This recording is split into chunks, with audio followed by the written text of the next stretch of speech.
Stop asking me questions. Doesn't look like an intro. Show didn't play.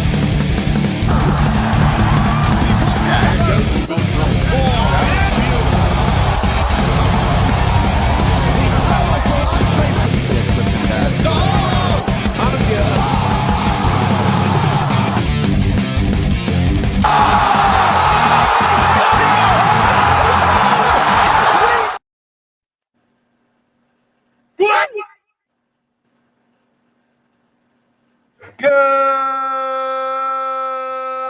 evening, fight fans. Welcome to another great episode of Headkicks and Haymakers. I'm your boy Bodkins, and of course, with me as always, your boy K Witt and Mr. Bobby Blunts, baby. Boys, it is none other than everybody from who's watching 313. Throw your motherfucking hands up just like me. Everybody who's going to watch the 313, throw your motherfucking hands up just like me. That's right. It is UFC 313 this Saturday night, headlined by none other than Alex Potan Pereira versus Magomed Ankalaev, the number one ranked light heavyweight in the world.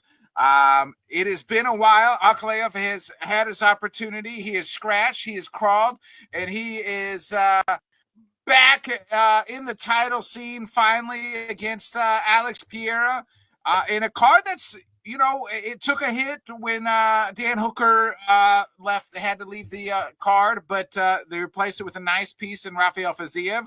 And, I think this card in a whole, before we start breaking it down, Bobby, looks pretty good. What about you? Yeah, no, I'm fairly happy with it. There's some prelim fights on there that I'm really excited about. The main card is okay. I mean, it was kind of like top heavy with the, main and co-main, but there are some still really sneaky matchups on there. And, you get a fighting nerd opening up the card. So it definitely is one of the bigger kind of cards, but I haven't really felt that big, potent fight week vibe yet. I went through some media day to day to try to get it, but I don't know. Maybe we'll get it closer to the press conference, but it seemed a little quiet on that front. I don't know if it's just with all the other announcements that's happened or what, but, the promotion of one of their bigger stars in the sport has felt a little stale, even though I think they hit it out the park with the countdown and stuff. So maybe I just need to be one day closer. But yeah, can't wait. I think maybe because neither one speaks English. Could be a big part of the lack of interviews you're seeing and stuff. But I don't know. I'm pretty past Poten not speaking English. I've gotten pretty used to it. It's kind of part of his mystique and stuff. And I love reading, so give me those translations. I'm looking at this card, and to me, it literally looks like kind of like obviously outside of the main event. It looks like it's kind of like an old guard versus new guard. You know what I mean? You have Gaethje versus Fiziev. You got Jalen Turner, who's young, but he's at the bottom of the rankings, been around for a while, versus Ignacio, who's trying to enter the rankings, another guy that's kind of young. Lemos, who's been around. You got King Green, who's been around, and he's taking on the young Marcio Ruffy. So this is it seems like an old guard, kind of some new blood trying to come up in here. Yeah. Big shouts out to one of our guys, man. Rob J Spec, what it do with the X live X conversation every UFC or pretty much MMA fighting event. Big shouts out to him. I appreciate him for that. But yeah, check it out, man. This is one of those where I think you got it exactly right. They kind of paired it with a lot of up and coming guys on the card versus a lot of namesake guys, just like you named. For sure, we got Gaethje on the card, Curtis Blades, King Green, Lemos, and I'm really excited about this one. For the like the ripple effect kind of sort of that should happen after this one, depending on who wins or loses, especially in the main event. And say the effect that this will have, months down the line as we get into, the when the UFC train gets rolling during the second and third quarter, like we always do, which will always include International Fight Week. I think this will have like play a huge part into what we see going into the end of 2025, even though it's just the very beginning. Yeah, you're right. Like, I mean, especially with a guy like Alex Pereira, and if he loses, like everything's on the table for him, right? Like we were just talking off air, Dana. I was kind of messing with Bobby.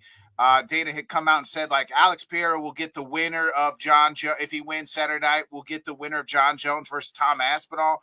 At media today, Alex Pereira also said, like, he would welcome a fight at 205 with DDP.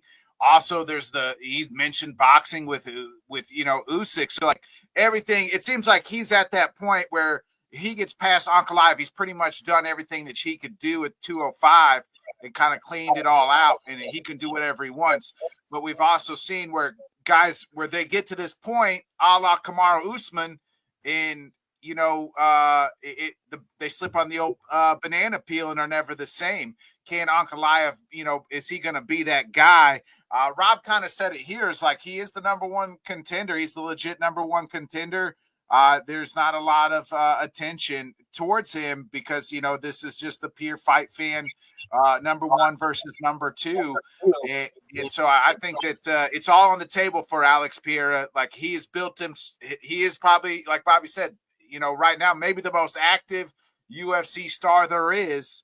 And, it's all on the table, his future, what will happen the rest of 2025. And it could all settle on, all the countless doors he could open with winning Saturday night. Now, on the other side, if he loses, I would think they would run that back. Would you think so, Bobby, if he loses on Saturday night? I don't know. It could have a huge ripple effect. I mean, John Jones could very well tweet that he's going to retire if he loses. Mm-hmm. I know there's obviously the Aspinall fight, but, I do think his first move might be to consider going up to heavyweight instead of running it back. I think the UFC would obviously have no issue in doing it because, they'd want to put him in that scenario.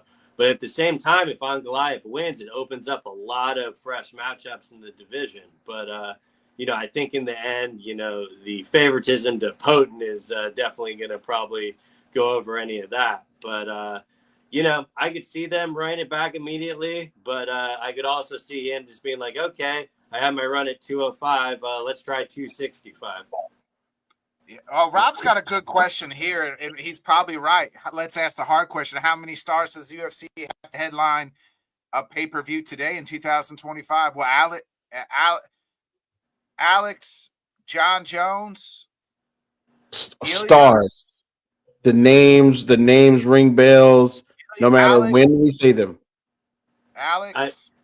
I mean, I am not sure maybe if I'm misinterpreting the question, but is he asking how many stars need to be on each pay-per-view?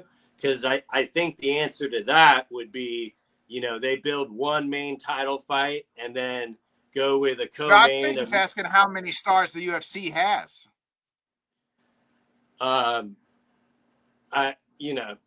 Star would be, I'd say Ilya, Islam, Drekus. I don't know if Drekus is a star yet to me. I don't know if he total available to sell a pay-per-view. Yeah, I mean, that's the good question of it is they've really gone away from the star model. So, they don't have too many of those big guys, but proven commodities, I'd probably say, Islam and like Ilya and Potan, right? And Pereira. And John Alex Jones. Alex and Max still there to me, I think. Right. Well, John Jones always brings in that extra, amount of people that don't watch every pay-per-view. So he's still kind of a proven commodity as well. at one point it was definitely Izzy when he was on his streak. Yeah. But you know, I'm you surprised stop you that. guys didn't say somebody that I'm thinking about right now. Who? The one of the most spoon fed stars that I think the UFC somewhat created, but also had a really good run. He just ran into somebody who overpowered him in a place in which he was injured, but also he O'Malley. was structurally not sound. There you go. O'Malley was built basically Yeah. to do exactly what Rob is talking about: a star, a face, a name, a look. You know what I'm saying? I think kind of sort of when I'm thinking about a star, it's really it sucks kind of sort of to refer to Connor as a star because of all of the stuff that happened with him in the background. But when you just strip all the outside, he built himself. He came with a look. He talked the talk. He walked the walk, and then he went in the ring multiple times before he got taken out.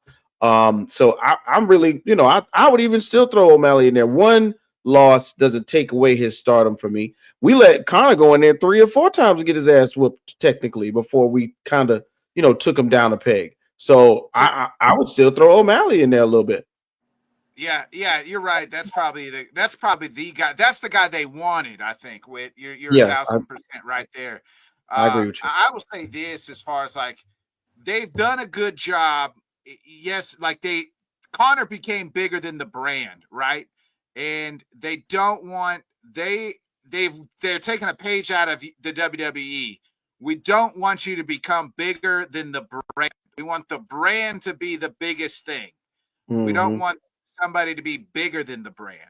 Connor became bigger than the brand, Most definitely. and Jones did somewhat too, and is somewhat just maybe a smidge above the brand, but don't become bigger than the brand because then that becomes a headache, and then they're wanting to go off and do all these extra shit that they don't want you to do. That you're not making them money, so they don't want huge stars, international stars, and as far as that, they want the brand to be the star.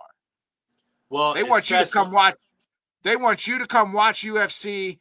It doesn't matter who's on the card. You watch them because it's UFC, not because of who's headlining the who's on the yeah, marquee.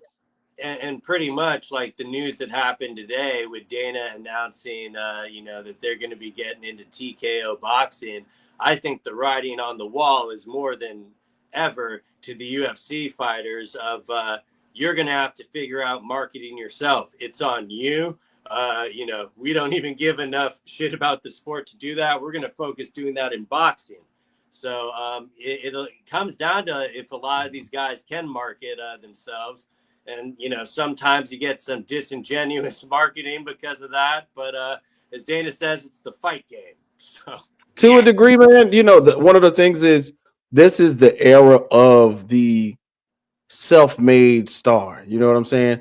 If I'm a UFC fighter, I got a nephew, a cousin, somebody who likes to I think. do this type of thing, and I can build up a brand of me working out with an iPhone. You know what I'm saying? And it may start small, but as long as if I'm putting the product out there in the ring, especially, I'm getting W's.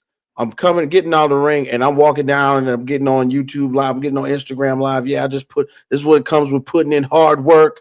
You saw that level. There's ways to do it, and way before, Chuck Liddell, we didn't know Chuck Liddell was Chuck Liddell, the man, kind of sort of, until we saw him training naked, which was an accident. You know what I'm saying? So this is the era where you can do it on your own. You can build yourself, and even though the UFC does give a slight gentle nudge to some people, you can do it. You can do it on your own. And I I, think I you got to do and stuff. to multiple things.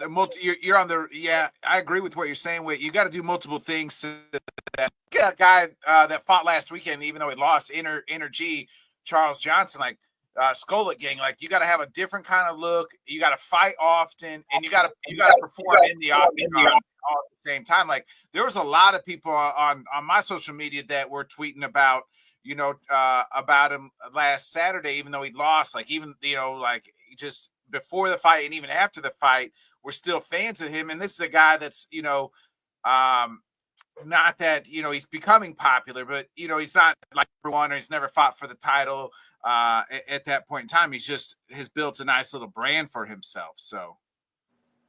And it was such like after that fight happened, there were like multiple fights that just dragged out, and it just solidified that he should have been way higher up on the card. Yeah, that definitely was Your one of first and second fit a target demographic.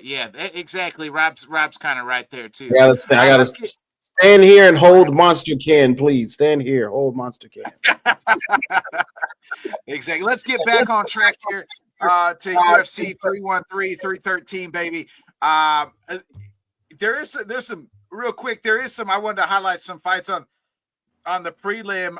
Curtis Blades is opening. He is the kind of the main featured prelim. That was a fight that was actually supposed to be the main event of an Apex card a couple weeks ago. Joshua Van's on this card. Armin Petrosian. So there's a nice couple fights. A couple names on the prelims to kind of get it started. But let's start here on the main. In the main card, it is. None other than Mr. King Green makes his return. We haven't seen him since he fought Paddy Pimblett and was choked out, but he had won 3 of his last 5. Green's, if there was rankings of 16 and 17, he's probably sitting right around there. He's on, one of the fighting nerds in Marcio Ruffy. Green is a dog here at plus 350. Ruffy's the heavy favorite at minus 500. Ruffy's 11-1. Green, he's got we all know King Green has got the experience. He's 32-16-1. Bobby, I'll start.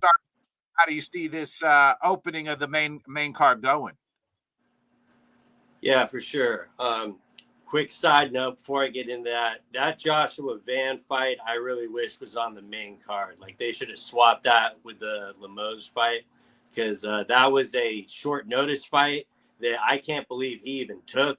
He fighting like the up and coming undefeated kid. So credit to him. That's probably one of the bigger fights that I'm excited for on the card. Now, getting in to Ruffy and Bobby Green, I think that line is pretty justified. Green is always a gamer, and you know exactly what fight you're going to get with him. But I don't know. I just see a big size difference there to begin with. So I don't really know. There are definitely avenues where Green can lay one down and possibly put him down. But I don't know. I haven't gone against a fighting nerd yet, and I don't think I'm going to start here. Definitely think it'll be entertaining. Bobby always has his hands down and is moving forward. So I will be kind of interested to see the length that this goes. Like, is this just going to be a one-round fight, or is it going to be a little bit more calculated after both guys take some damage? But I'd probably have to go Ruffy on that one. Yeah, Ruffy went 3 rounds, his last time out, and I felt like going in that third round, he was not fading, but just you could tell maybe the cardio wasn't there, maybe a tough weight cut. He's going to have to get it dialed in, on Saturday night though, because for what it's worth, King Green, he's no joke. He's a legit legend in this game. He has fought the who's who. In his one of the most experienced fighters you'll ever come across. Yeah, for sure, man. Big shouts out to King Green. Mauricio Rufy is actually, in my opinion, one of the tougher tests he's had in the past few months. For me, looking at the old 1-2, looking at the old board, the last 5 fights, Rufy's come through. All 5, all of them W's. Just like you mentioned earlier, King Green's won 3 out of the last 2, and right now, going into 2025 or coming into 2025, the fighting nerds are making a name for themselves. I think this will be another one of those staple fights where we get an opportunity to see one of their better fighters in the stable come out here and prove himself. It's unfortunate that I have an affinity for King Green. I got a chance to watch him on the Rampage Jackson podcast. He was kicking some real knowledge. You know what I'm saying? A lot of people was going on, talking about the Sam Smith comments and things like that. And for him to kind of be in a similar place of age and like amount of fights, he made a lot of sense. So I want to give him, all the props that he really deserves for having these 49 fights technically. So, he could have been and pretty much that's his thing. Like no matter what's going on, he's somebody that's going to go out there and take the fights, whether he's hurt, whether he's training. And of course, if you fight enough during the year, you're always going to, retain a little bit of injury. But this is one of those where I think just for the sake of what it is, Rufy's got the game to, I don't want to say outsmart him, but just outpoint him for sure. If he comes in here and does that thing, like you mentioned, Botkins, and he gets in close and puts his hand down, Rufy's got the hand speed to catch him. You know what I mean? And it only takes one or two of those good licks to throw you off balance, and then pow, just like most people out of Sao Paulo, Brazil, and in the Fighting Nerds camp, that jujitsu is all over you, baby. And it's one of those things where that your back can get taken easily. As I'm looking here on, yeah, okay, so we got 10 wins by knockout, 7 first round finishes. He's on a 6-round fighting streak altogether. As I look on Tapology, Rufy is up based around 1733, 1,733 people. 93% are voting for Rufy to win by knockout, which is crazy, man. We ain't giving King Green no love on this one, but I'm definitely gonna roll with Rufy on this one. King Green, don't feel disrespected, bro. I think this will be a decision fight. I think it'll go all the way. But I think some way because of the strategy that they may come in, he may come in there with. Rufy may just point him out. You know what I mean? I don't want him to knock him out, but he may point him out just to prove, he's ready to take the division by storm.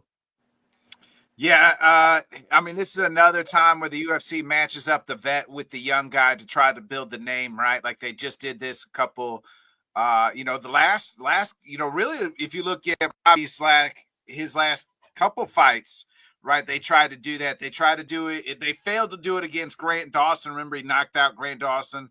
Then they matched him up with Jalen Turner. Jalen, I mean, brutally knocked him out, and then some. He was laying there damn near motionless, and the ref never called it. Then they did match him up with another old head and Jim Miller at UFC 300. But then they used his name, and Paddy Pimblett chokes him out in the first round. He said that he slipped on the old banana peel against Paddy. He's going to slip on one again Saturday night, I feel like. And this time I feel like he's going to get knocked out again. I just think with I like Bobby, but we've seen Bobby show up like in the Grant Dawson fight where, he just flows and he's just not, he can knock somebody out.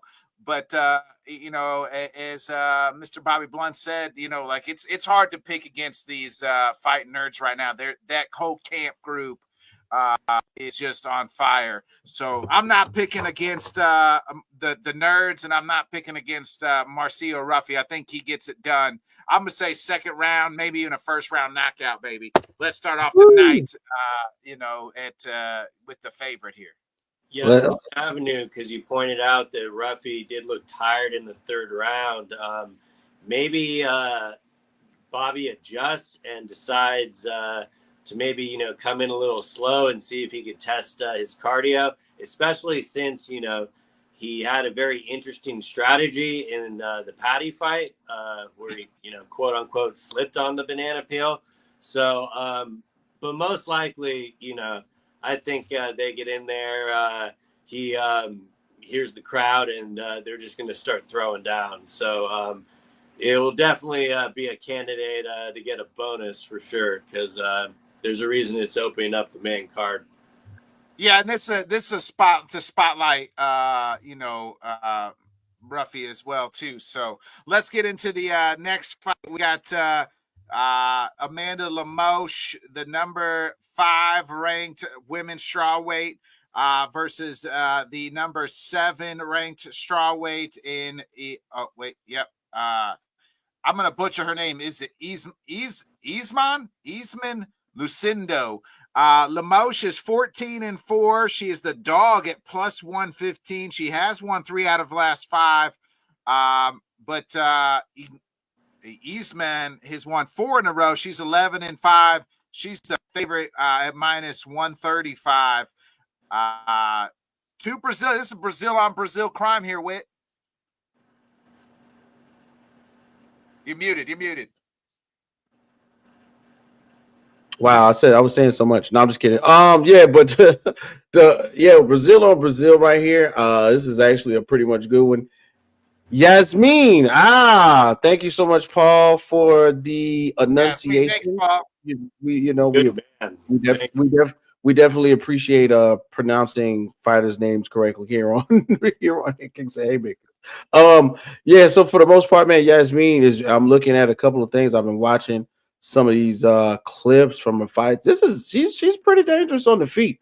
One of the things that we know for sure when it comes to Amanda Lemos, this is not her first rodeo.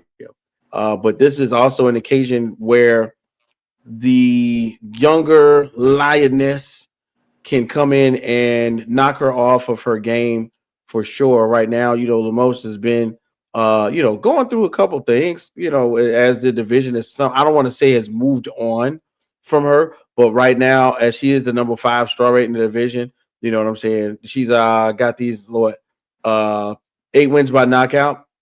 To me, this is definitely an opportunity for her to step up as we get the opportunity to see her go against one of these younger, more, I don't want to say more talented fighters, but the name for Yasmin right now is definitely ringing more bells. I'm looking at it like this because it's so close in terms of wins and losses.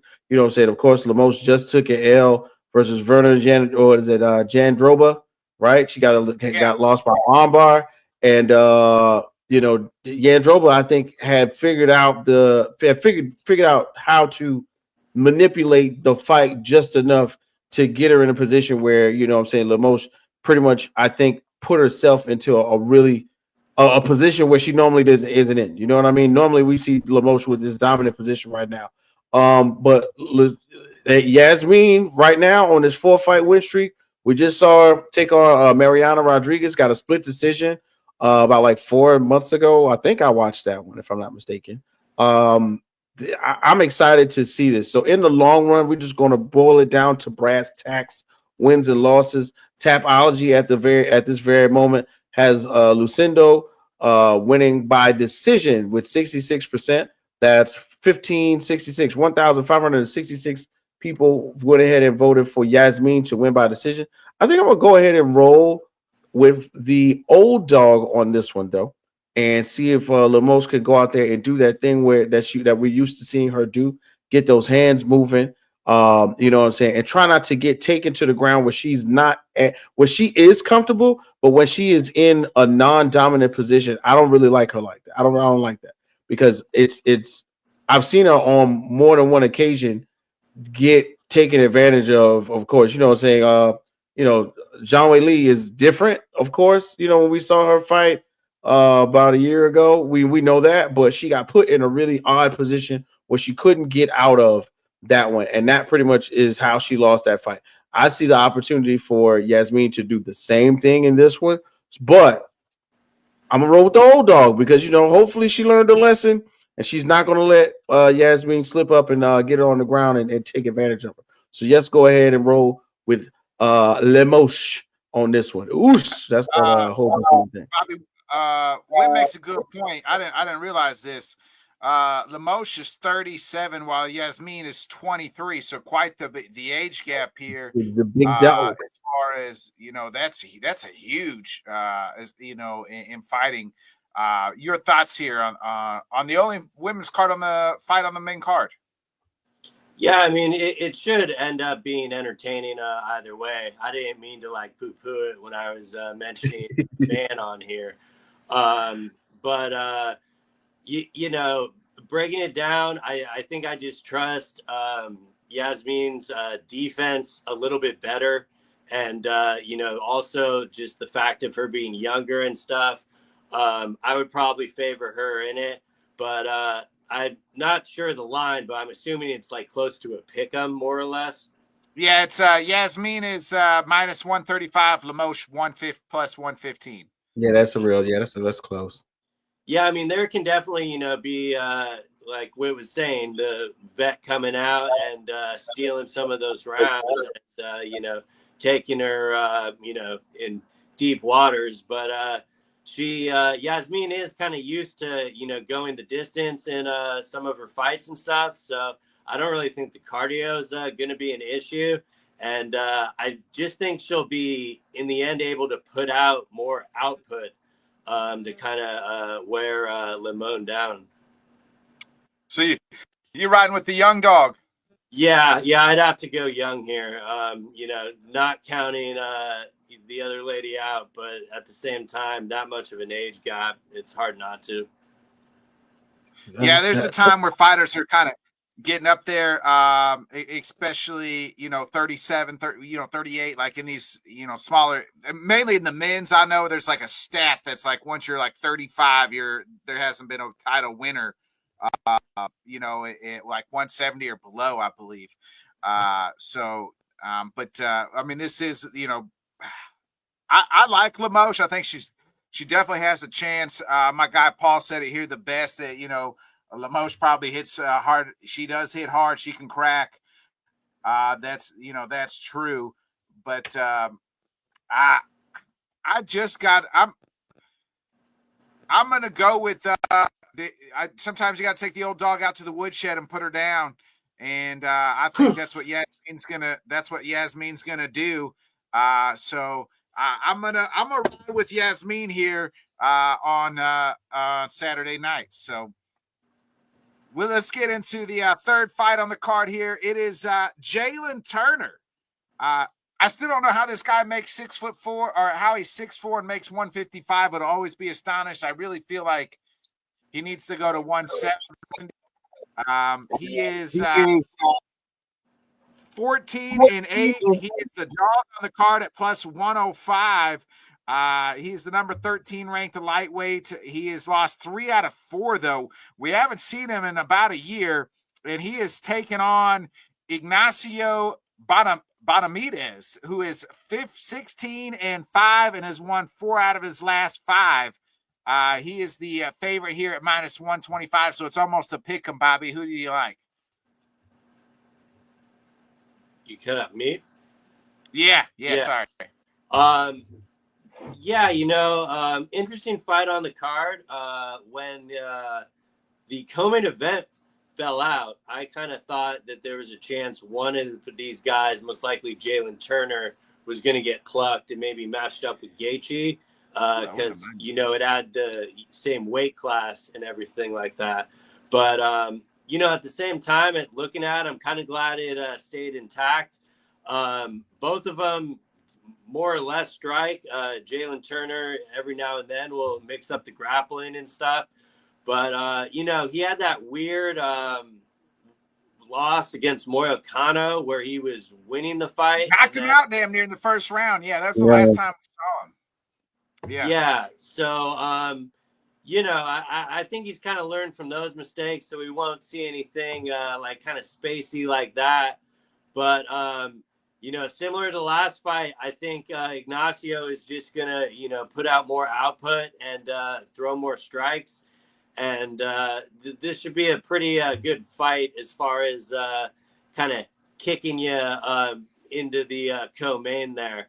But I definitely see avenues that like Turner could win this for sure. Most likely I would see him probably winning by decision if he was able to. But Ignacio is just, as you just said, very good. So I think I'm going to have to go with him. He definitely looks like the more solid 55 or 2, even though Turner has the height. Yeah, Bobby's kind of right here. I think this match is going to be, we're about to watch this fight, and I'm not saying the other fights aren't going to be very good, but I think we're going to see 3 really good this fight in the co-main, especially like barn burners, like fights that you want to tune in and see. I think we're going to see some great stand up here. I'm definitely with you on this one, man. These this one and the other two that we're going to get into shortly, I think are the ones that I'm really looking forward to. You know what I'm saying? Things that makes me remember this fight is Jalen Turner took that L on my birthday last year, 2024. I think me and Botkins were having a conversation over tequila and we were like, "Oh my god, look at what's happening." And then bow, Money Moicano kind of I think Jalen Turner taking that loss was the beginning of the Money Moicano going forward. You know, having like some of the allure that he took into you know, this year. But right now, man, it seems to me that Jalen Turner needs to find an avenue back to where he was because I recall that he was actually doing rather well at one point in time and was in the division, you know, making noise. You know what I mean? This He is was. one. Yeah, You're right. He was. He just seems like every time he's had a big fight, like he lost like the two big close, like lost to Gamrot, which was close. right. Lost to The Dan Hooker. the Dan Hooker was a split decision loss. Then Mhm. he comes back and knocks out King Green, and then the Money Moicano fight was a fight he should have won. Like he could literally have been like those two split decisions in the Moicano fight. He would be on a 5-fight winning streak. Right. And this is definitely one of those, you know, occasions where we have to look at Well, actually, Ignacio longer than a Bahamondes. 5-fight winning streak. He had a bunch of a run before that. So yeah, but I mean, just think like he's like one or two mistakes or things away from like he could been at the top of this lightweight division. Right. And you know, right now, lightweight is one of those divisions where, hey, look, you know, one move in the right direction and you're in there. You know what I mean? So it's it's it's funny to see, like you said, it's funny to see him down at the bottom. He's currently 13. This could be the springboard he needs to jump back into that 9, 10, 8 range. You know what I mean?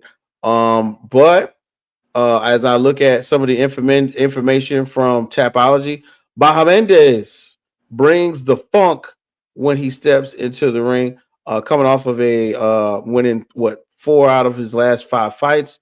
Did man he beat Manuel Torres 5 months ago, Cristo Giagos about 10 months ago. You know, it's really looking kind of steep for you know, our guy Jalen Turner right here, man. I mean, because these knockouts were against serious competition, you know, and right now sitting at 16-5, Baja Mendez is basically like lying in wait for the opportunity, and Jalen Turner could just be the stepping stone that he needs. Looking at again at Tapology, 1,558 people voted. 60% got Baja Mendez winning by knockout. I think in reality, man, although I feel for Jalen Turner, I feel for his return to the ring after about a year off or a little less than a year off. I think this is not the best competition to come into and say, hey, I'm going to take over. This is my way back. This could also be one of those fall out of the top 15 easily after you lose this one. So I'm running with Baja Mendez on this one, man. Jalen Turner's my dog, but I got to go with my brain. And I'm gonna say it happens by knockout. You know, I don't think, you know, sometimes ring rust. We've talked about it plenty of times. Ring rust is real in the UFC. And being out a year is a year after a loss. You know, you got to get those wheels turning a little earlier. So unfortunately, I think Jalen Turner takes a loss in this one and probably takes a really good bounce back, you know, towards the summertime when he can get a good apex win or something. Yeah, So man, Turner. cold. Put him in the game. No, I know. Witness was like, was like, hey, fuck him. He's going to the apex. That's like wishing death upon your enemy. Hey man, you know Jalen there Walker. were some good fights at the apex. Yeah, I mean, this is true. Paul nailed it here. Jalen walking away from Moicano before the fight was over was huge. Bonuses at UFC 300. Yeah, lost a lot of money. He probably that. I mean, yeah, that was huge. Huge, bro. I think and to his credit though, that was right after he murdered Bobby Green in the octagon, where the ref didn't stop the fight. You know, so like he's had it like both ends of the table where Who ref that again? Huh? Who ref that? Was that New Jersey ref or? Like, yeah, I think so. The guy that just let it just was like in awe. Like quick. Bobby Green's head is like bouncing off. Yeah, Bobby Green was out, bro. Bobby Green was The out. ref is like, I think he's getting up. His head is shaking. Do you want to go on, son? He's like, yeah, he shook his head yes times. Right. Man, it is tough. I've picked Jalen Turner probably to win almost every fight. I mean, I really have. I'm such a fan of his. I picked him to beat Gamrot. He lost. I picked him to beat Dan Hooker. He lost. I picked him to beat Money Moicano. He lost. Oh, yeah. You know what? Fool me once, shame on me. Fool me twice, shame on you. Fool me 3 times, I'm an idiot. There won't be a 4th time. I'm going with Ignacio, baby. Let's get it going. Ignacio. I love it. Ref had money on Bobby. Yeah. Amen, Paul. Amen to that. But he took the over. Yeah. Either that or Bobby owed him some money. He's like, I'm gonna let him go. It was one or the other. Let's get into the co-main event. This was supposed to be Dan Hooker's spot. We know Dan Hooker is not fighting it. He had a hand injury.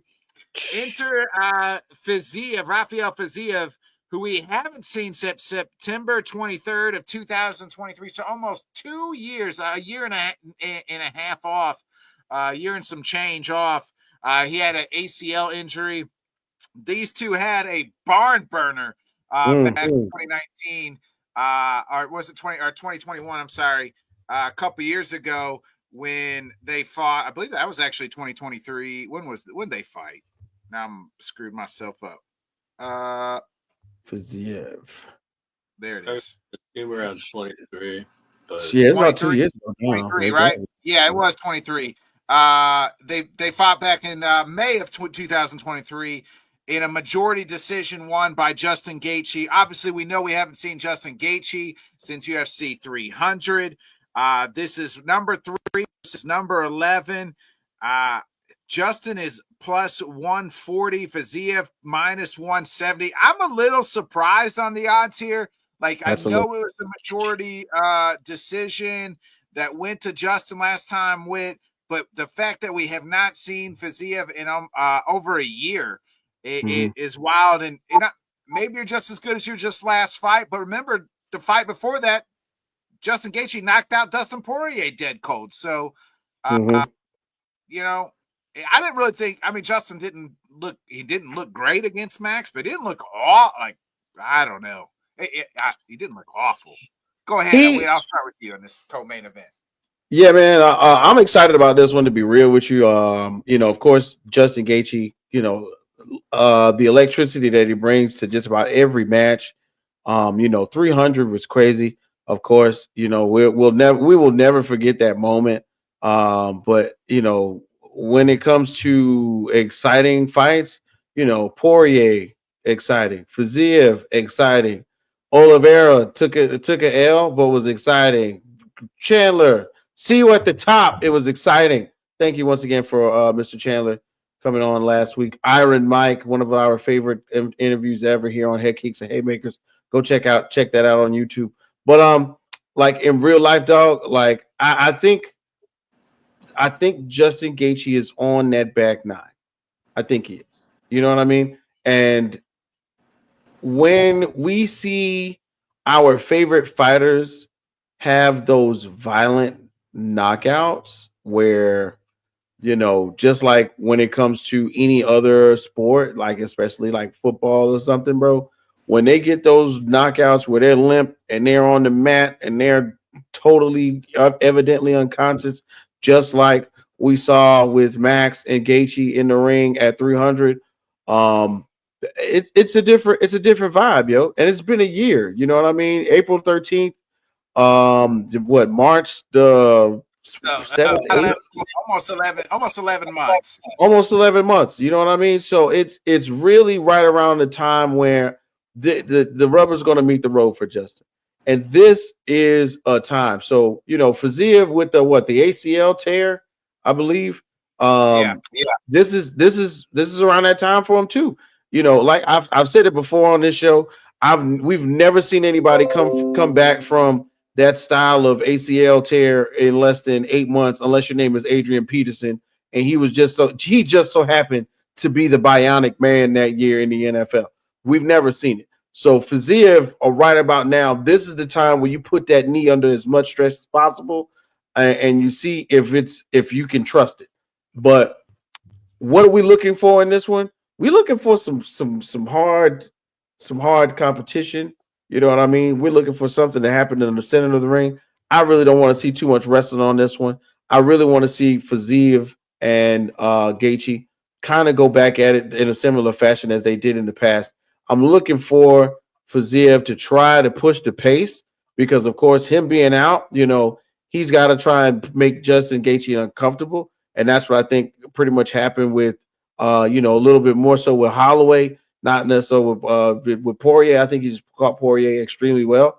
So let's see if the time off of Faziev was better for Faziev than for Justin Gaethje. And with that, I'm kind of going ahead and giving my W to the underdog on this one. Yeah, the other way around. Well, to Faziev in the end. I think Faziev, yeah, the favorite. I think Faziev in this case, man, and I'm a Justin Gaethje fan, bro.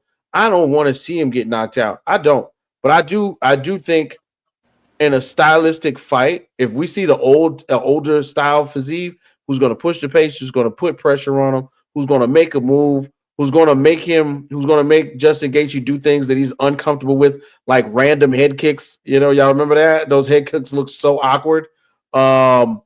I think this will be the opportunity that we get to see Faziev kind of go ahead and go, okay, I'm back, and let's make something shake. So I'm thinking Faziev by decision. I don't think it's going to be a knockout though, but Faziev by decision is where I'm at with this one. Bobby, I mean, Faziev's in a tough spot. A year and a half, almost a year and some change off, and they decide to take a short notice fight against none other than Justin Gaethje. And Justin kind of said, "You live by the sword, die by the sword." About that knockout with Max Holloway. Yeah, and ironically, for Faziev, I can't think of a better fight for him to take on short notice than someone that he's already, had one fight with. So, Justin, ironically, threw that takedown in the last one. So, I don't know if that was more to just edge out that. I think that happened in the third or something. Yeah. But, in this scenario, I kind of like the time off for both guys. I mean, Faziev isn't like stationary as some of these other guys that have had these injuries. So, he is bouncing up on his legs quite a bit. So I think he knows that he's kind of fully ready because he's really been itching to get a fight. And he thought it'd take him a while to, get back up there because of where he already was in the rankings. So it couldn't have worked any better out for him. I can't really say the same for Justin Gaethje, and I have to give him his credit for taking this fight because he undoubtedly took a harder fight. I don't care if he already has a win against this guy. Like, you went from fighting Dan Hooker, where you're getting one style of very non-defense, to fighting a guy like Faziev, who is a killer and is very good defensively as well. So, I think he should really get credit for sticking on the card because he just could have easily said, rebook this or something. I'm kind of worried that fight never will get rebooked with how these things kind of go. But we can table that for a different time. But in looking at it, I think we're going to get a lot more of the first fight that we did in this one. I do wonder if because of the short notice for Faziev and the opponent switch up for Gaethje, if they're kind of going to feel each other out in the first round, even though they're fairly familiar with each other already. But I would think around, midway in round one, we start getting the fireworks. And, both of these guys are tough. The thing I'm really undecided about is I don't know what Justin Gaethje we're getting. He's been in so many of these wars in the past. It's very easy to just, figure, he could easily do the next one there, no problem. But when you just see the that brutal of a knockout, and then he took, he wasn't taking insane amount of damage, but he definitely was getting 50-45 in that fight. I don't really want to put this out there, but you see other, people in the sport take that type of damage and they leave a piece of themselves in there. And I just am not sure if we're going to get that from Justin or not. I can only hope that we don't, because, he is pretty sound defensively with Whitman as well. But he is definitely a 101. I mean, he said today, if someone were to point down back at the cage, I'd be right there dead center. So it's really hard not to root for someone like him. And but just with the age factor and stuff, and with having those first 15 minutes, I think Fiziev is going to make the necessary adjustments to etch out a decision here. Yeah, I mean, Fiziev, he's only fought once since that Gaethje fight. And that was, he got hurt in that fight. That's when he tore the ACL and lost to Gamrot. And it was really just because he blew his ACL out in that fight. Man, this fight I'm looking forward to this fight. I'm looking to see how Justin bounces back. First fight was so fun. If you remember, that was the co-main event in London for Edwards and Usman 3. So, man, this fight's just going to be a lot of you're right, Bobby. It probably could not have matched up better for either one of them, especially for Fiziev. But you know what?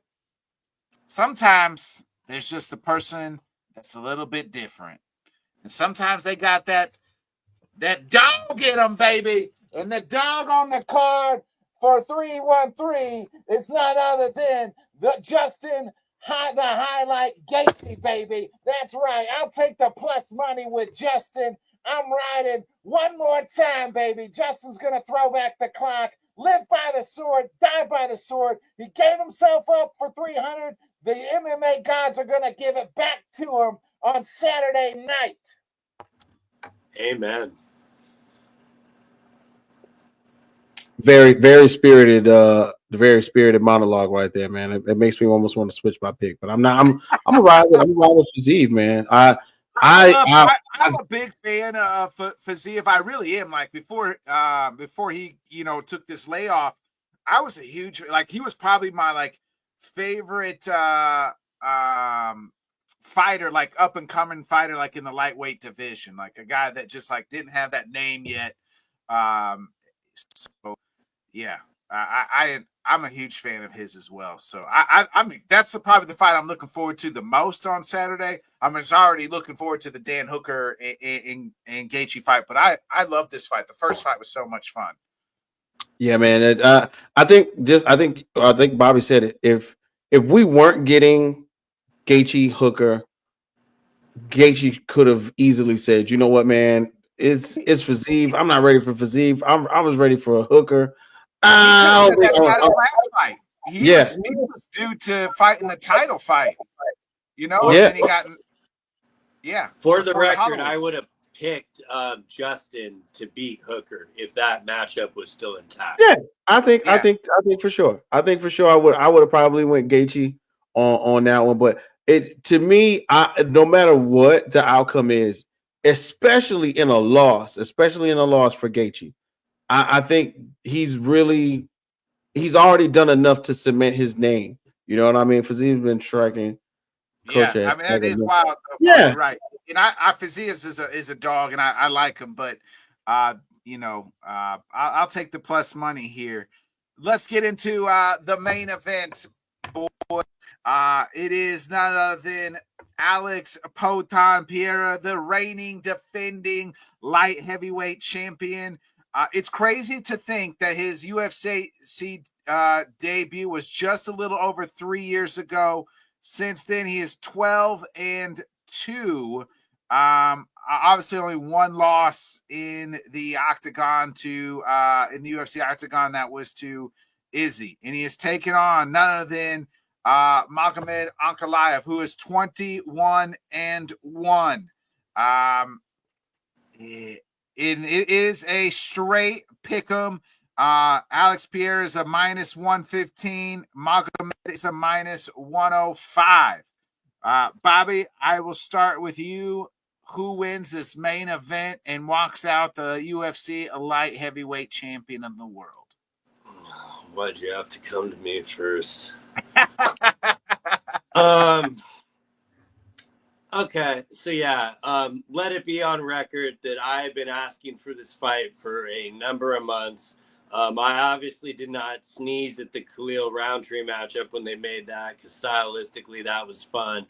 But, Ankalaev is undoubtedly the rightful number one contender. So just off the bat, it's good to see the best fighting the best. So, hopefully we get more of that.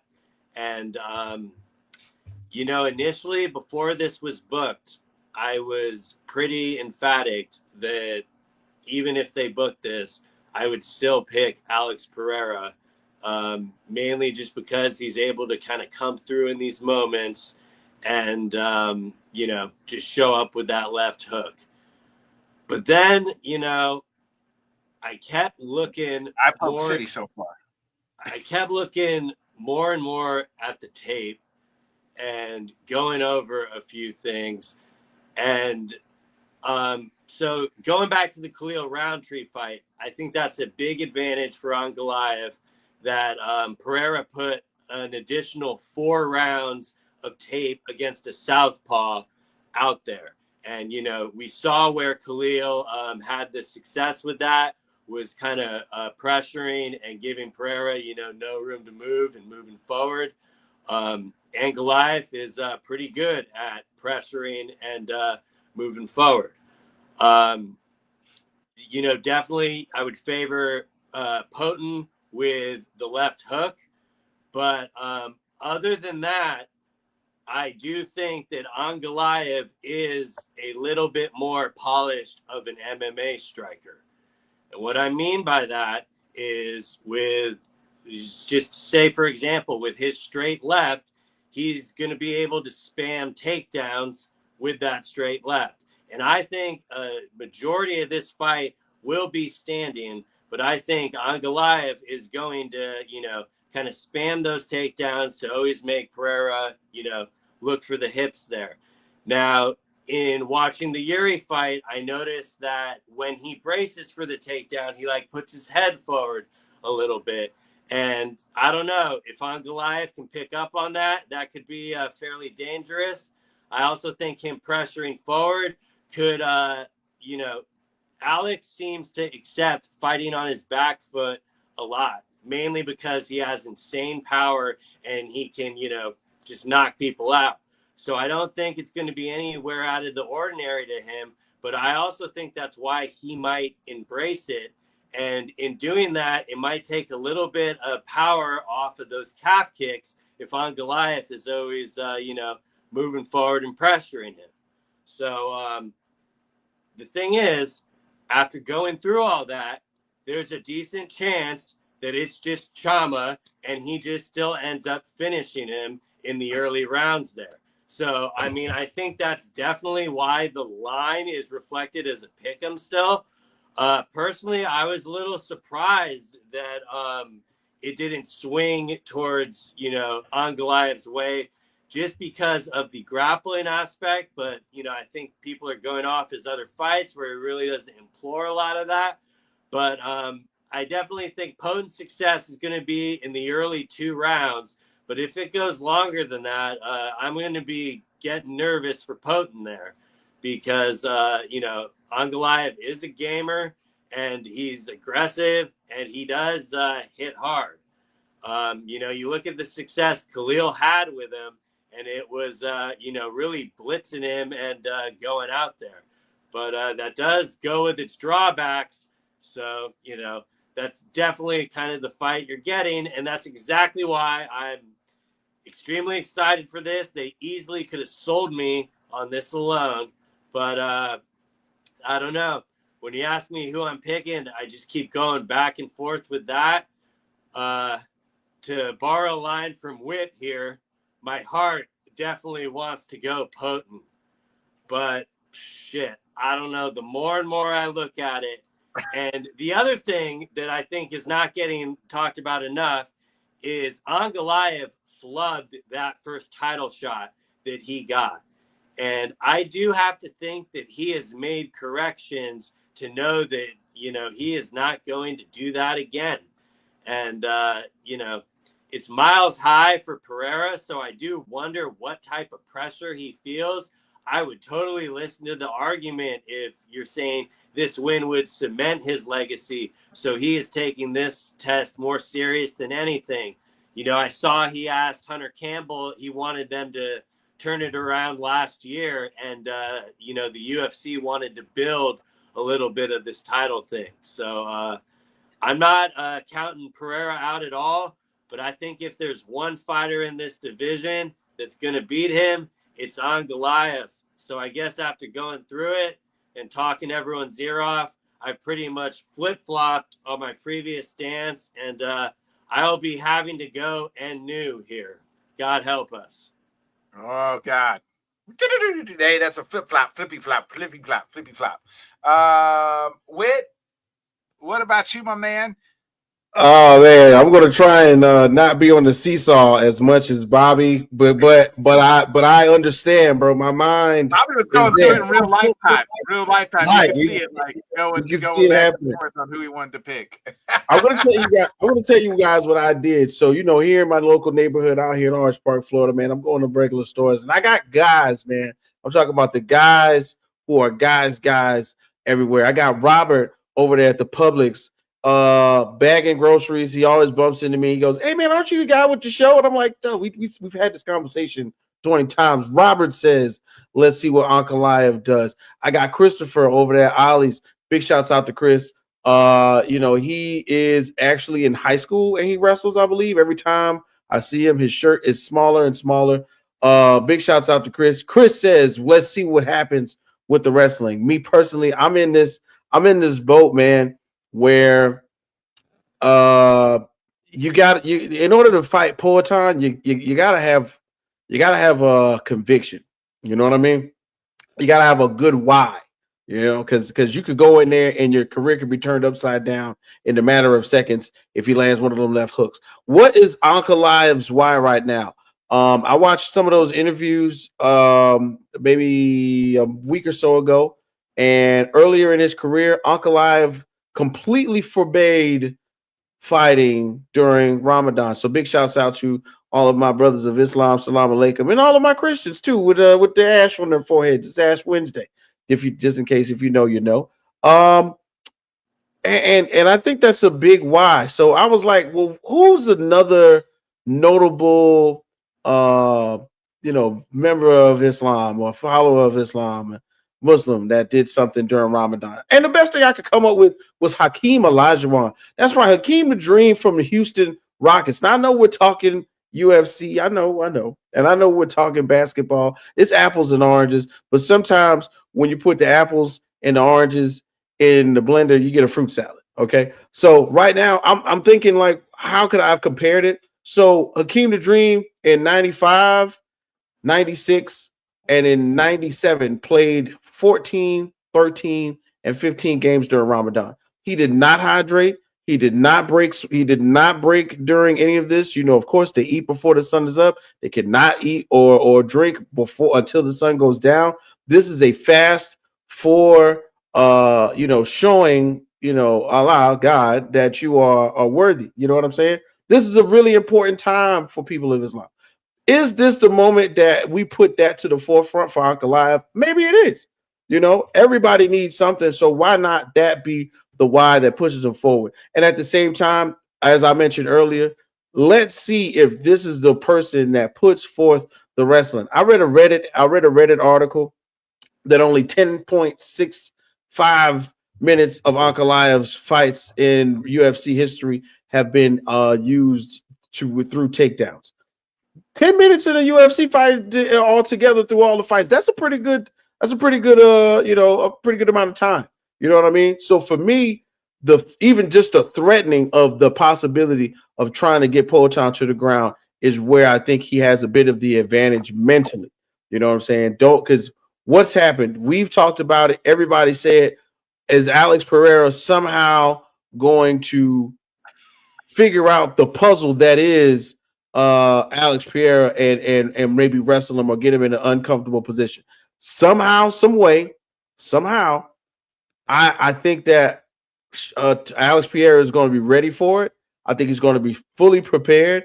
With that Muay Thai and that kickboxing background, Ankalaev could very much well catch a knee to the forehead and get a sprawl and be put in a really bad position that I don't think he wants to be in, especially with with Pierre on top of him. This is one of those where, once again, as you hear me waffle, but not as much as Bobby, I have to try to pick with my head and not my heart because my heart is screaming for Pierre right now, but my head wants to tell me Uncle Live. And God dog it, I gotta go with my heart this time, man. I'm gonna go Pierre. Unfortunately, and for real, I'm going to go Pereira, and I'm going to say it's going to be points this time. I don't think Ankalaev. I think Ankalaev is going to be extremely cautious. You know what I mean? I think that's going to the word of the day will be caution. Don't go in there. Don't get caught. Don't put yourself in a vulnerable position. Don't do this. Don't do that. So they're going to do that thing where they go around the ring for 5 rounds. But we're going to see some really good exchanges, I think, and the opportunity will arise for Uncle Live to try to use his wrestling to try and manipulate Piera in there in the ring. And we'll see, man, what kind of resolve he has as he will be fasting for Ramadan on Saturday, live in full effect, and then the sun will be down and then he can hydrate in the corner. But until the sun goes down, he can't do anything. Does that have an effect on his body and how he's able to take punishment? Who knows?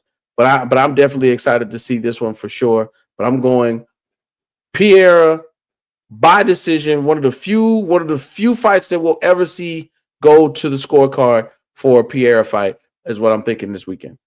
So Paul says you can't pick Big Ant during Chamadan. So, Bob, you got something real quick before I go? Yeah, just there were holes on the tape. So the question is Ankalaev going to be able to capitalize on those? And that's what ultimately led me to that pick. But another thing that kind of edged me to it is finding out that Ankalaev is not currently fasting right now. I thought Pereira was just trolling him, but he confirmed it. So he's not completely going to be as like tired as like maybe I thought he was like from the fasting. So like a small nudge that direction too. But get to screaming Shamba. Real quick, if you're right, and it goes the distance by Alex Pierre, that's plus 650. Hey, so that should be higher in my opinion. Yeah. How about this though? If it's Pierre by KO, you're looking at plus 150. So that's not too bad. That's definitely worth the juice right there. I'd play that instead of his money line. Huh? Oh I'd yeah. Oh yeah. It's minus money if you money line. Exactly. For Ankalaev, if it's KO or knockout, it's plus 325. By points, it's plus 275. And if it's Alex by sub, you're looking at plus 1,700, and Ankalaev by subs plus 1,000. Ankalaev should be plus 1,700 too, because he's never even attempted a submission in the UFC. Put the money on him. There's that. Bobby, you mentioned something when you were talking about it, the leg kicks, and if you remember, in those first in that first like 2.5 rounds of the Jan Blachowicz fight, Jan was eating at Ankalaev's legs, and was knocking down the big tree. And as we know, there is nobody probably in the UFC, maybe Justin Gaethje, that has better leg kicks than Alex Pereira. They're so quick and they're so strong. And if Ankalaev cannot figure out how to check a leg kick, it's going to be a long night, or a short night for him, should we say?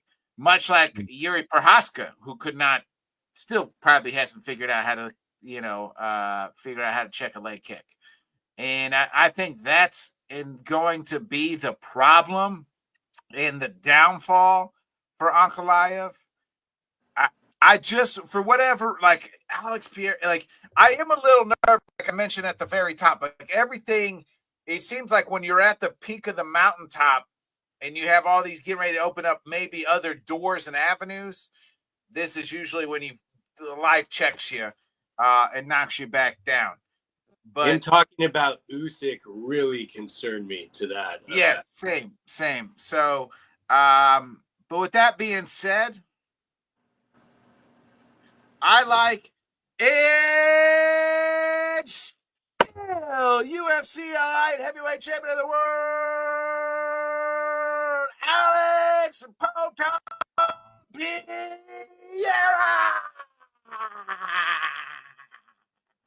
Shama.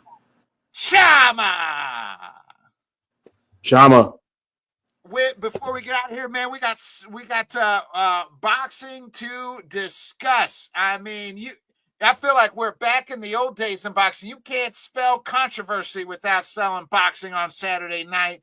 And it all starts with Mr. Tank Davis. I don't know about you, but where I come from, you need the canvas, as Bobby is doing. That's supposed to be a knockdown. That's supposed to be a knockdown. Now, wait, I'm white. I am the Caucasian descent, as well as Bobby. So we don't put a whole lot of product in our hair. We don't put a lot of Jerry curl, as the kids would say, in our hair, to get the goop in the eye. But I still don't feel like you can. That's an excuse to take a knee. All right, now let's talk some boxing, ladies and gentlemen. All right, so let's just keep it funky, okay? Last weekend we were the weekend before, we got the best boxing card ever. We got to see Dimitri Bivol. We got to see We were supposed to see Daniel Dubois. We saw Joseph Parker. We saw Shakur Stevenson. We saw Josh Padley. We saw Josh Padley, who just got finished putting on solar panels 3 days before fight for Shakur Stevenson for the light heavyweight belt. Now, keep in mind, these are people with the same belt in the same weight class, okay? So for me, the biggest thing is before the fight was everybody was talking about how it didn't look like the normal Tank, right? Tank and Lamont Roach, I don't know if everybody knows, you guys are further west, you're a little Midwest. That Maryland DMV thing, it's literally right there. They're like cousins. They've known each other half their lives. And so the fight already had a bit of a build up in that manner. In the pre-fight, Tank said, "Yo, I'm not going to disrespect." They were going, "Well, Tank, why are you not talking about him? Why are you not doing the?" He did a little bit of that like 2 months before, but he was directing it towards Lamont's people in the crowd. He said, "I'm not going to do that." You know what I'm saying? I know his mother, his mom's right there. I'm not going to do that. Okay, so it already gave us a little bit of a funny taste. When we got to the ring, when we get there, one of the things that threw me off completely was, Tank, you gonna walk out with Joel Santana and Jim Jones, bro? I mean, I know we in Brooklyn and anything, but God, dog, you couldn't walk out with the Locks or or something. We Joel brought Santana. it. Right, I'm saying, man, you can. It didn't. That didn't sit well with me. All right, that was one of the first things that didn't sit well with me. We could have got anybody from Brooklyn. We could have did anybody. We could have had anybody else, but the Dipset right now, who of course is going through controversy because Cameron wasn't in the building with Jim Jones and Joel Santana. Killer Cam got beef with them. So big shout out to the podcast. It is what it is with Mace and Cameron. But anyway, when we get into the ring, the fight started. I'm gonna tell y'all one of the big things someone mentioned to me, and I had to watch it on one of my favorite hot takes for boxing. Hot Boxing Minute mentioned the fact that Tank it being a southpaw, right? When you're doing that heavy-handed southpaw stuff, you're looking for a really flat surface to hit, and Tank does it perfectly. With Lamont Roach with that Philly shoulder roll, and him turning kind of unilateral towards Tank, it doesn't give you it really takes your precision punching to like the body to like a space like this big. And if you're not hitting it, it's rolling off of him. You know what I mean? It's not landing. And Lamont Roach did a really great job of defense. But then we get to like round 4 and 5, the exchanges began to heat up a little bit. Lamont landed some really clean punches on Tank. And when I say really clean, I mean some of the cleanest we've seen land on Gervonta Tank Davis in a long time. But at the same time as Tank Davis, he gave it to Lamont as well.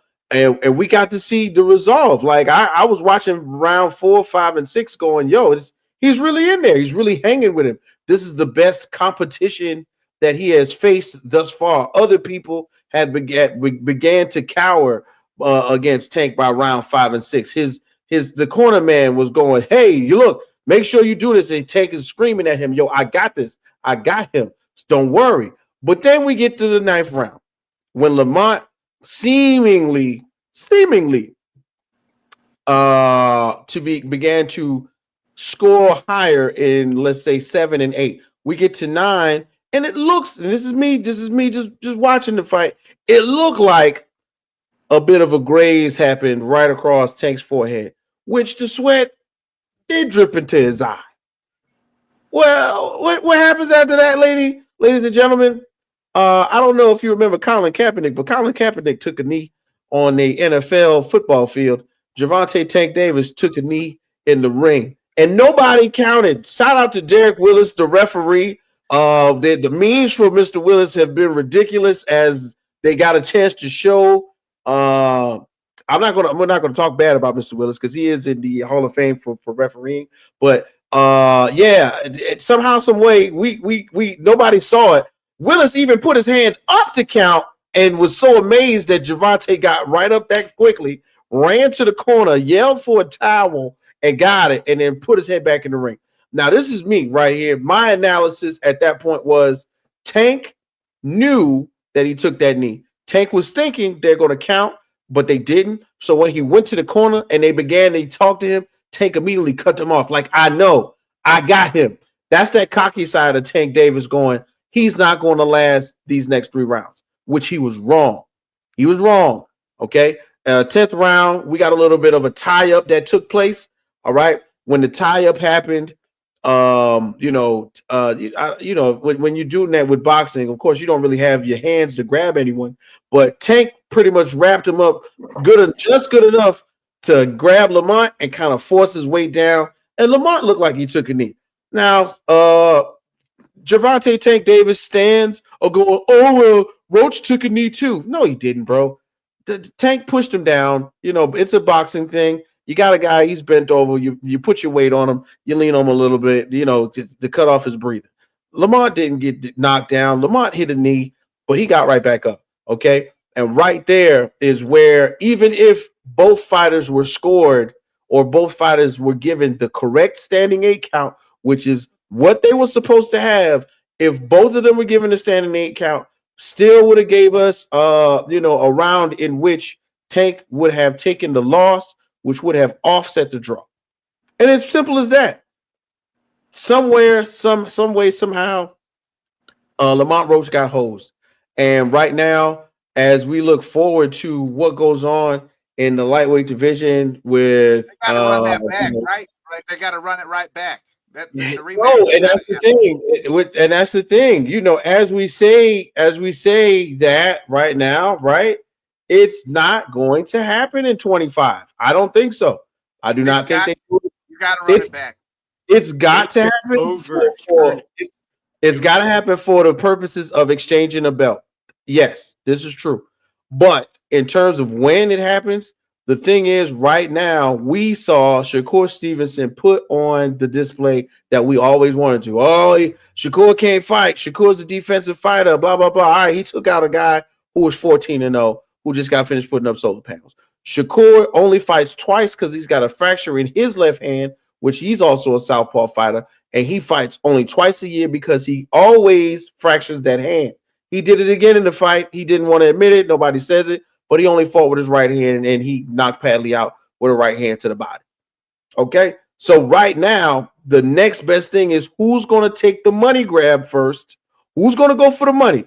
What money fight is going to come up for Gervonta Tank Davis before they do the rematch with Lamont Roach, which will then determine if Shakur Stevenson fights Vasily Lomachenko or Keyshawn Davis, or the winner of Roach and Davis. It's one of those things where boxing sucks because with these four sanctioning bodies, the WBC, the WBA, the WBO, with those four bodies not necessarily agreeing all the time, we have to get somebody in between to do something, right? If these two fighters, if Shakur and Tank would have won, we would have had a definite fight. Hey, October, November 2025, Shakur Stevenson has no choice. Well, Tank Davis really has no choice but to fight Shakur Stevenson because Tank is the A side, Shakur is the B side. You got to go fight him, period. But right now, with the draw, Tank got to go do something else. And it's been said, of course, oh, what's going on? Jake Paul was in the locker room. Oh, what kind of fight is he going to take? He's going to do something else before he fights Lamont Roach.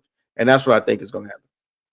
Bobby, you got opinions on Goopgate and slash Kneegate? Yeah, no, if you want to show a fight that is the epitome of everything that is wrong with boxing, I would have them turn on that motherfucker. I mean, literally, that knee, not only was the knee egregious, him wiping, that immediately should have been a disqualification.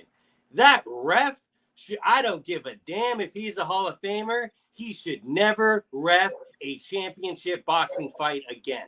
That was clearly a one-sided way to fuck LaRoche. They costed him a bunch of money. And, I don't really give a shit about Shakur now. The fight that I had no interest in watching is now ironically the fight I want to see Tank Davis fight most, which is kind of ironic. But to me, it didn't look like Tank took him seriously at all. And he was dicking around the entire time. And I could see why he would if he had the entire commission in his pocket. I mean, the stuff about the replay not being available, what a clown fucking show. And this is, he's in Turkey Al Sheikh owns this fucking sport because of this clown shit.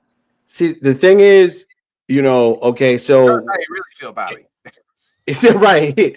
In retrospect, the only other comparison that has happened was Muhammad Ali Liston won, where they're comparing that Liston had something on the glove and it got in Ali's eye, and Ali basically was told to run for 3 rounds until they could completely rinse it out. Just like you said, you guys are Caucasian, right? It's the crazy thing is he said he got his hair done. I don't know if he was using that blue magic or all of my brothers and sisters who might be watching. If you ever go to a black person's house and you see that orange can of Murray's grease, it's been there since the 70s, damn it. Okay, it never goes away. We pass it down to generation to generation. My oldest child will get my can of Murray's. But the point is, the young lady who did his hair said, don't lie on me. I did your hair Wednesday, bro. Stop capping. You know what I mean? It's not even real. It's not even real. So she's trying to keep the salon open. She's trying to keep business going. Right. She's trying to keep business going. Tank trying to shut her down by saying something. What did you put in Tank's hair, woman? But the whole point is, to me, the realization that he had advantage of a senior advantage, a champion advantage. I don't know what you want to call it, but he felt it. He took it. It was given to him. And then in the corner, I'm telling you, in that corner between 9 and 10, they are screaming at him. And he is, and of course, this is not his usual trainer. This is a new trainer. I know that there's a lot of backstory to that. I could get into that another time. But he is screaming at them, going, "I know, MFA. I know. I got him." Tank's mind went to, he is not going to make it past 10 and 12. That knee won't god dang it matter after I knock him the fuck out. And it, excuse me for cursing, but it didn't happen. You know what I'm saying? This is the first time Tank Davis put it on himself. He left, and look, if go back and watch the fight if you can. Rounds 11 and 12. Tank is setting a trap. Tank's hands are damn near to his knee, okay, and he's waiting on you to swing so he can counter you with that left and break your jaw.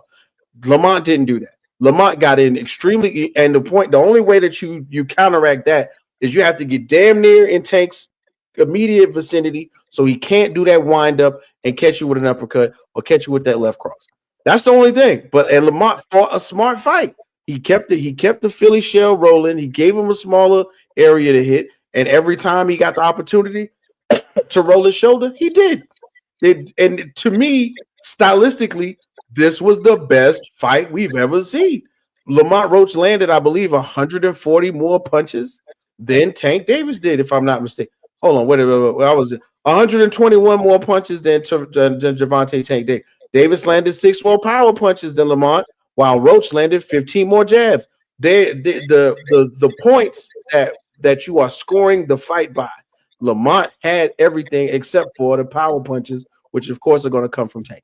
Everything, defensively and all. But that championship stuff, they gave it to Tank. Roach over. They screwed Roach over, and they got to make it right and run it back. Like they got to make. I'm gonna tell. I told everybody this stuff when I went to work the other day. I was like, I don't care. Make my pocket right. That's what you do, because you pay for them belts, and if you're keeping them, the purse gets hit even more. You know what I'm saying? So F that. Make my pocket right, and if I gotta fight them in 26, which is what I'm thinking, the only reason why I'm saying that is because the boxing world. At the fourth quarter is set for nothing else except for Canelo and Bud Crawford. Ain't nothing else going on. Nothing. Most of the time, I don't expect much to come from draws. This is the one, like reviewing of it, because I think he's disputing it. Like, this is the one time where he's got a pretty good case. Extremely good case. Yes. The ironic thing to me is, like, when I rewatched it, I scored him up 1 round without removing the point. So, like, I think he, like, catastrophically got fucked here. Yeah, I think he did too. Real quick before we get out of here, we got to mention maybe the most seismic, Whit, you mentioned all these different leagues and organizations. Well, we are about to get a new one, and it might shift the change of boxing forever. Who knows? Mr. Turki Al-Sheikh has now will now form a new boxing league with none other than TKO, headlined by him, Dana White. They will have the production that, Dana was on. Pat McAfee said all this extra bullshit you see in these boxing fights, all that'll be fucking gone. It'll be like kind of run like the production will be UFC. It'll be fight after fight after fight. Turki will he's going to front a shit ton of money. He's got good relationships with fighters. This thing is I don't know how they're going to do it or when they're going to do it. It seems like Turki kind of said in August or September, I believe, was when they want their first event to be. But man, this thing seems to is going to shift the world of boxing. Hopefully for the better. Who knows? For better for the viewers, I think. I don't know about for the boxers. I don't know. Bobby, you don't seem assured why. I mean, you're talking about taking the UFC model and applying it to boxing. So the UFC model, the company makes 70% of the revenue and the fighters get like 30. So like to me, like, this is Turkey's way back in to actually make a profit. Because, like, in the past, he just shells this all out because he's burning money. He doesn't really care. But when they get this actually locked down and set up like years in advance, this is going to be like the first venue venture where he's definitely going to profit. So, and unfortunately, boxing definitely did it to itself. And it reminds me a lot of the Toy Story meme of Andy dropping Woody saying, "I don't want to play with you no more." That reminds me of Turkey with like Matchroom and all these other organizations, because now he's got Dana, and you know, those two can do some good together, but they can definitely equally do some bad. So I'll be interested to see how that all plays out. Yeah. With your thoughts on what could be the potential change in boxing? Okay, so I'm going to throw it to Mike Coppinger of ESPN. I got a chance to. I was at work while this was happening, basically. So I was reading it on my phone. I was kind of blown away. Basically, with TKO taking over UFC and WWE, this is going to be a big deal. But what they really want is the money machine, which is Riyadh and the Saudi Arabia General Entertainment Authority, to be behind this monetarily. They plan on doing their first big promotion plan event in like 2026. It'll be a highly structured system to develop new talent from around the world, including athlete combines and academics. To me, the words that they were using in the Dana White interview on First Take was basically to say this: they're going to cut a lot of that arguing and bullshit out.